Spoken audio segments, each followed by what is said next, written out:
శ్రీమాత్రే నమః. అందరికీ కూడాను ఈ విశ్వావసు నామ సంవత్సర శుభాకాంక్షలు, ఉగాది శుభాకాంక్షలు అని కూడా చెప్పుకోవచ్చు. అసలు ఈ ఉగాది అంటే ఏంటి? యుగానికి ఆదిగా ఉన్నటువంటిది యుగాది అంటారు కదా. ఈ ఉగాది అంటే ఏంటి? ఈ ఉగాది యొక్క విశిష్టత ఏంటి? ఈరోజు ఏమేమి చేయాలి? ఉగాది పంచాంగ శ్రవణం ఎందుకు చేయాలి? ఉగాది పచ్చడి ఎందుకు చేయాలి? ఉగాది యొక్క విశిష్టత మొత్తం మనం ఇప్పుడు తెలుసుకోబోతున్నాం. ఈ ఉగాది అంటే ఎలా జరుపుకోవాలి అనే దాని ముందు చూసుకుంటే, ఉగాది అంటే తెలుగింటికి ఒక అద్భుతమైనటువంటి అసలు సిసలైన తెలుగు వారి యొక్క పండుగ అని చెప్పవచ్చు. తొలి పండుగ, అన్నిటికంటే కూడా ఈ తొలి పండుగ ఉంటుంది. ఈ పేరు వినగానే ప్రకృతి అంతా కూడా పులకించిపోతుంది. చైత్రమాస శుద్ధ పాడ్యమి నాడు వస్తుంది. ఇది చక్కగా ప్రకృతి పరంగా చూస్తే కొత్త మార్పులు ఉగాది రోజు నుంచే ప్రారంభమవుతాయి. రాలిన ఆకులంతా కూడా చెట్లకంతా రాలిపోయి ఉంటుంది చూసారు, అవన్నీ కూడా చిగురించి కొత్త ఆకులుగా లేత ఆకులుగా ప్రతి దాంట్లోనూ కనబడుతుంది. కోయిల కొత్త సంవత్సరానికి రాగాన్ని ఇస్తున్నట్టుగా ఉంటుంది. మల్లె, మామిడి పిందులు, వేపపూత ఇవన్నీ కూడా చూస్తే ఎక్కడ చూసినా ఇది వచ్చేసి పట్టణంలో కంటే కూడా పల్లెల్లో చూస్తే చాలా ఆహ్లాదంగా ఉంటుంది. ఆ యొక్క ఇవన్నీ కూడాను ఉత్సాహంగా కోయిల కుహుకారం చాలా అద్భుతంగా ఈ యొక్క నెలలో కూడా వినబడుతుంది అంటారు. పూల పరిమళాలు, మల్లెపూలు, రకరకాలైనటువంటి సుగంధభరితమైనటువంటి పూలంతా కూడా పుష్పించే సమయం ఈ యొక్క ఉగాది సమయంలో. ఈ ఉగాది అంటే తెలుగు సంవత్సరం మొదటి రోజు అని కూడా మనం అంటుంటాం. తెలుగు సంవత్సరం కూడా మొదలవుతుంది. ఇది ఆంధ్రప్రదేశ్, తెలంగాణ, కర్ణాటక మరియు మహారాష్ట్రలో ఉగాది వేడుకలు చాలా గొప్పగా జరుపుకుంటారు. తెలుగు రాష్ట్రాలతో పాటు మహారాష్ట్రలోనూ తెలుగు సంవత్సరాదిని చాలామంది జరుపుకుంటున్నారు. వారి వారి భాషల్లో ఈ ఉగాదిని పిలుచుకుంటారు. ఆంగ్ల సంవత్సరం జనవరి 1 నుండి డిసెంబర్ 31 వరకు ఎలా ఉంటుందో, తెలుగు సంవత్సరం కూడా ఏడాది పేరుతో ప్రారంభమై చైత్రం నుండి పాల్గొన్న వరకు 12 నెలలుగా ఉంటాయన్నమాట. ఇది అప్పుడప్పుడు అధిక మాసాలు వస్తే 13 నెలలుగా కూడా ఈ యొక్క ఉగాది అనేది ఉంటుంది. అసలు ఉగాది ఎందుకు జరుపుకుంటాం? దాని వెనక ఉన్న పురాణ గాథలు ఏమైనా ఎవిడెన్స్ ఉన్నాయా? మనం ప్రమాణంతోనే చెప్తున్నామా? చైత్రమాస శుద్ధ పాడ్యమి రోజు ఉగాది జరుపుకుంటాము. అగస్య ఆది అనేది ఉగాది. ఉగ అనగా నక్షత్ర గమనం, ఆయుష్ అని అర్థం అన్నమాట. ఆది అనగా మొదలు, ఈ రెండింటిని కలిపి ఉగాది. బ్రహ్మ సమస్త సృష్టిని ప్రారంభించాడని పురాణాలు చెప్తున్నాయి. వైకుంఠనాథుడైనటువంటి విష్ణుమూర్తి మత్స్యావతారాన్ని ధరించి వేదాలను హరించిన సోమకాసురుని సంహరించి వేదాలను బ్రహ్మకు తిరిగి అప్పగించినటువంటి పర్వదినం ఉగాది. శాలివాహనుడు పట్టాభిషేకుడై శౌర్య పరాక్రమలతో శాలివాహన యుగకర్త బాసిల్లింది కూడా ఈ ఉగాది నాడే అని పురాణాలు పేర్కొంటున్నాయి. ఉగ అంటే నక్షత్ర గమనం, దీనికి ఆరంభమే ఉగాది అని అర్థం. బ్రహ్మకు పగలు అంటే మన లెక్క ప్రకారం, ఇది ఆ సంఖ్య నాకు రావట్లేదు, 4, 3, 2, 0, 0, 0, 0, 0 సంవత్సరాలు. ఇన్ని సంవత్సరాలు, ఇన్ని వేసుకుంటే లెక్కేసుకుంటే ఇన్ని సంవత్సరాలు. రాత్రి కూడా అంతే అనమాట. అంటే బ్రహ్మదేవుడికి ఒక రోజు అంటే 8, 6, 4, 0, 0, 0, 0, 0, సంవత్సరాలు. 360 రోజులు పూర్తి చేస్తే బ్రహ్మకు ఒక్క సంవత్సరం అయినట్టు లెక్క. 3,11,040 కోట్ల సంవత్సరాలు పూర్తి చేస్తే ఒక రోజు కింద లెక్క. ఇప్పుడు నేను చెప్పిన లెక్కలో ఇది వస్తుంది. ఇలా 100 ఏళ్ల బ్రహ్మదేవుని యొక్క ఆయుష్. ఇప్పటి వరకు 6 బ్రహ్మలు సృష్టి కార్యాలు పూర్తి చేశారు. ప్రస్తుతం 7వ బ్రహ్మ ద్వితీయ పరార్థంలో ఉన్నాడంటే ప్రస్తుతం ఆయన వయస్సు 51 సంవత్సరాలు. అంటే ఇంకా చూసుకోండి ఎన్ని లక్షల సంవత్సరాల మనకు జీవితం ఈ యొక్క కలియుగం ఉందో చూసుకోండి. ఇప్పుడు మనం వైవస్వత మన్వంతరం కలియుగంలో ఉన్నాం. మహావిష్ణువు మత్స్యావతారంలో సోమకాసుర రాక్షసుని సంహరించి వేదాలను అప్పగించినటువంటి సంవత్సరంగా చెప్పొచ్చు.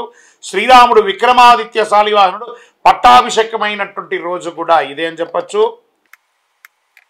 వరాహమిహిరుడు పంచాంగాన్ని జాతికి అంకితం చేసిన ఉగాది రోజే అని కూడా చెప్పచ్చు. తెలుగు సంవత్సరాల్లో మొత్తం 60, వాటిలో ఈ సంవత్సరం విశ్వావసునామ సంవత్సరం 39వ సంవత్సరం. అంతేకాదు ఉగాది నాటికి చెట్లు ఆకులు రాలి కొత్తగా చిగురుస్తాయని కూడా చెప్పుకున్నాం. ఈ సమయంలో ప్రకృతి ఎంతో ఆనందంగా ఉంటుంది. ఒక సంప్రదాయం, తెలుగు సంప్రదాయంలోనే కాకుండా మరాఠీలు గుడి పావడా అని చేస్తారు, మలయాళీలు విషు అని చెప్తారు, తమిళలు వర్షపరుపు అంటారు, సిక్కులు వైశాఖి అంటారు, బెంగాలీ పాయల్ బైసాక్ అనే పేరుతో ఉగాది జరుపుకోవడం. ప్రతి రాష్ట్రంలోనూ ఉగాది పచ్చడి తయారు చేసుకుంటూ తినడం సహజం వారి వారి సంప్రదాయ ప్రకారం. ఆంధ్రప్రదేశ్, తెలంగాణలో షడ్రుచుల మాదిరిగానే జీవితంలోనూ కష్ట సుఖాలను వస్తుంటాయి చెప్పడమే ఉగాది యొక్క విశిష్టత అంటే ఆ పచ్చడి యొక్క విశిష్టత అని చెప్పచ్చు. ఈరోజు చాలామంది సెంటిమెంట్గా భావిస్తారు. తెలుగు సంవత్సరాల మొదటి రోజు కావడంతో ఆ రోజు మంచి పనులు ప్రారంభిస్తారు. ఏడాదంతా సంతోషంగా ఉంటుందని ప్రతి ఒక్కరు కూడా ఈ ఉగాది కోసం ఎదురు చూస్తూ ఉంటారు. వారి వారి ఇళ్లలో వివాహ, ఉపనయన, గృహప్రవేశ, సంతానం ఇన్ని రకాలైనటువంటి శుభ కార్యక్రమాలన్నీ చేయడానికి భూమి కొనడం, భూమి విక్రయించడం, రిజిస్ట్రేషన్ చేసుకోవడం ఇవన్నీ కూడా ఈ ఉగాది నుంచి ఇక్కడి నుంచి నవరాత్రులు ఉన్నాయి చూసారా, ఆ రాముని యొక్క కళ్యాణం అయిన తర్వాత అందరి ఇళ్లలో కళ్యాణం జరగాలని ప్రతి ఒక్కరు ముహూర్తాలు పెట్టుకోవడానికి ప్రారంభమవుతారు. విజయోస్తు. పంచాంగ శ్రవణం. ఇది పంచాంగ శ్రవణం ఎందుకు చేస్తారు, అసలు ఈ పంచాంగ శ్రవణంలో ఏమేమి ఉంటుంది అనేది మనం ఇప్పుడు చేసుకున్నాం. ఈసారి వచ్చి ఉగాది ఏడాది విశ్వావసు సంవత్సరం 2025-26 నామ సంవత్సరంగా పిలుస్తున్నాం. ప్రతి ఉగాది నాడు పంచాంగ శ్రవణం జరపడం జరుగుతుంది.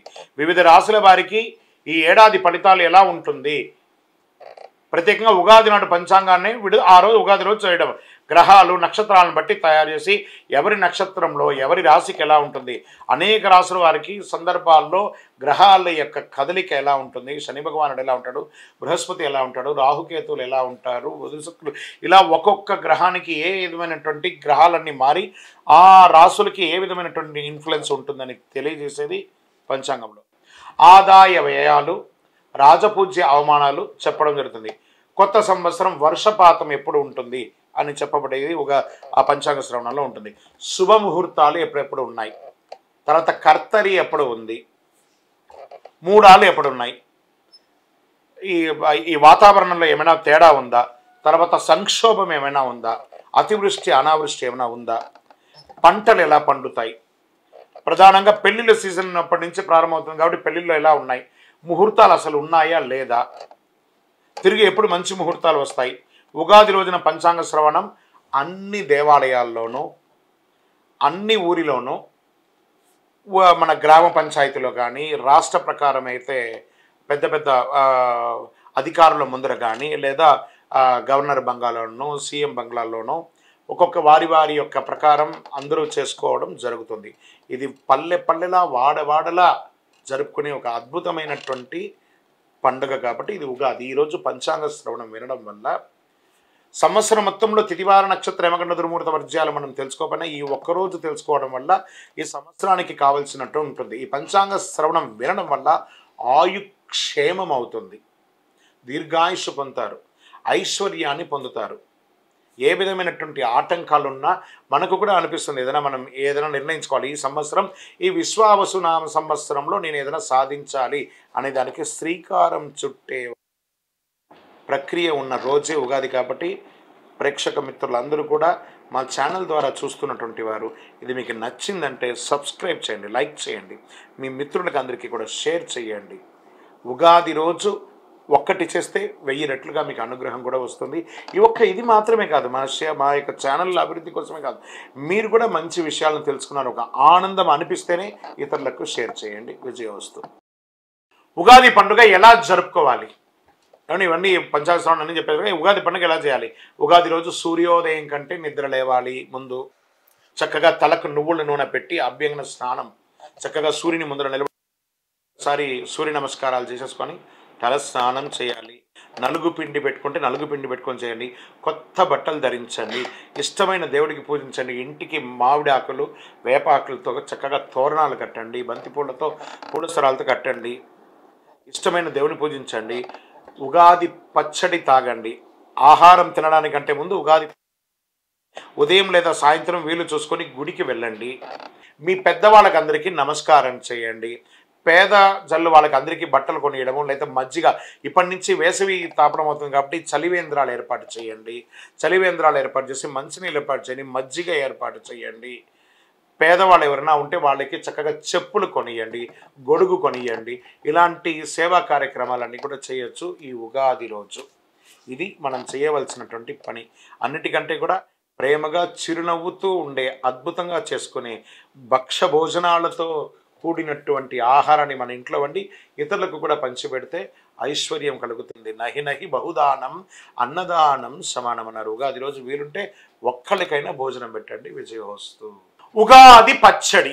ఈ ఉగాది పచ్చడి ఎందుకు చేస్తారు, ఎలా చేస్తారు, దీనివల్ల జరిగే మంచి చెడు ఏంటి, ఎందుకు ఉగాది రోజు ఉగాది పచ్చడి చేస్తున్నాం? ఈ ఉగాది రోజు ఉగాది పచ్చడి మనం ఒకవేళ ఎవరింటికి పోయినట్టు ముందు పచ్చడి ఇచ్చేస్తారు. మనకు అప్పటికే చాలా తాగేసి ఉంటాం, ఒక రకంగా ఉంటుంది, అయినా తాగుతాం ఎవరింటికి పోయినా. ఈ పచ్చడి తయారు చేయడంలో అనేక అర్థాలు ఉన్నాయి. పచ్చడిలోని జీవితాలు అన్ని పాళ్ళు కలిసి ఉంటాయని చెబుతారు.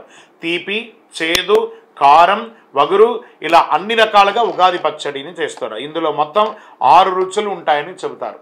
ఈ షడ్రుచులు అంటారు చూసారా, ఈ షడ్రుచులు మన శరీరంలో ఏమవుతుంది, ఈరోజు ఉగాది పచ్చడి చేయడం వల్ల మనం సంవత్సరం అంతా రకరకాలైనటువంటి ఆహారం తిని ఉంటాం చూసారా, అవన్నీ కూడా ఎక్కడో ఒక చోట స్టక్ అయ్యి ఉంటుంది. కొలెస్ట్రాల్ రూపంలో కానీ, లేదా బోన్లో కానీ, లేకపోతే రక్తంలో కానీ ఏదో రకంగా అది ఫిక్స్ అయి ఉంటుంది. ఈ షడ్రుచులతో కూడినటువంటి ఒక ఉగాది పచ్చడి తీసుకోవడం వల్ల ఇవన్నీ కూడా క్లెన్స్ అవుతుంది, క్లీన్ అయ్యి అన్ని కూడాను వ్యర్థంగా బయటికి వెళ్ళిపోయి మనం ఆరోగ్యవంతులుగా ఉంటామట. ప్రతి నరం, ప్రతి నాడి, ప్రతి శరీరంలో ప్రతి కణము కూడా కదులుతుందట ఈ ఉగాది పచ్చడి చేయడం. నక్కసిక పర్యంతం మన బండి ఓవరాల్ ఆయిల్ అన్నట్టు. ఇప్పుడు ఎలా మన స్కూటరో కారో ఏదో ఒకటి కొంటే ఎలా ఓవర్ ఆయిల్ అవుతాం, అలాగే మన శరీరానికి ఉగాది పచ్చడి ఒక ఓవర్ ఆయిల్ చేసే ఒక అద్భుతమైనటువంటి సంజీవని ఔషధం.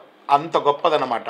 ఇందులో తీపికారం, పులుపు, వగరు, చేదు, కారం కలయికతో ఉగాది పచ్చడి తయారు చేస్తారు. మన జీవితంలో అన్ని రుచి చూడాలంటే ఈ ఉగాది పచ్చడి విశిష్టత.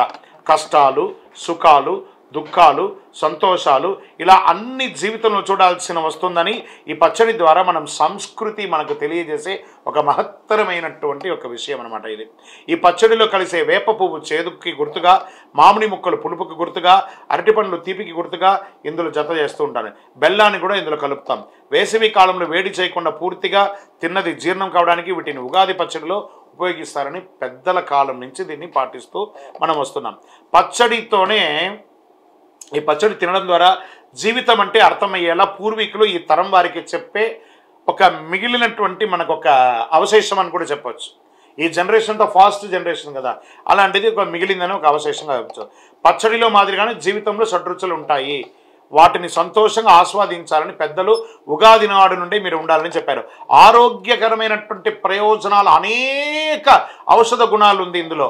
శరీరంలో ఆరోగ్యాన్ని కాపాడుకోవడానికి ఈ రకమైనటువంటి రుచులు జీవితంలో అవసరమని కూడా చెప్పేలా ఉగాది పచ్చడి తయారు చేస్తారు.